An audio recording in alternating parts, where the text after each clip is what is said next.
Hello বন্ধুরা, কেমন আছেন সবাই? আমি আজকে আপনাদেরকে নতুন একটি সমস্যা নিয়ে হাজির হয়েছি। সেই সমস্যাটাই হলো যে দেখেন, নতুন ক্লাস বাটি ডিসকভার 35-এর নতুন হাউজিং যখন ফিটিং করে তখন এক মেকানিক্স ভাই লাটটি লুজ করে ফিটিং করে দিয়েছে। সেই কারণে গাড়িটার ক্লাচ হচ্ছিল না এবং ক্লাস গিয়ার দেওয়ার মাত্রই ক্লাস লাফি ধরেছে। তার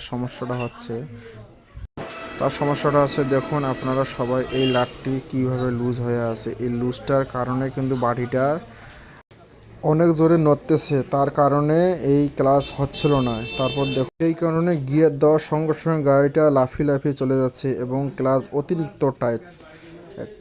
এরকম সমস্যা প্রায় খুব কম গাড়িতেই হয়, জানি না কী কারণে এই লাটটা লুজ হয়ে আসছে। কিন্তু এই লাটটা যদি পড়ে যেত তাহলে অনেক বড় ক্ষতি হতো। সেই কারণে এখন সেটিং করার পর দেখুন কি এখন সুন্দরভাবে বাইকটি ক্লাচ হচ্ছে। আশা করি আপনারা সবাই বুঝতে পারতেছেন। ধন্যবাদ আপনাদেরকে সবাইকে।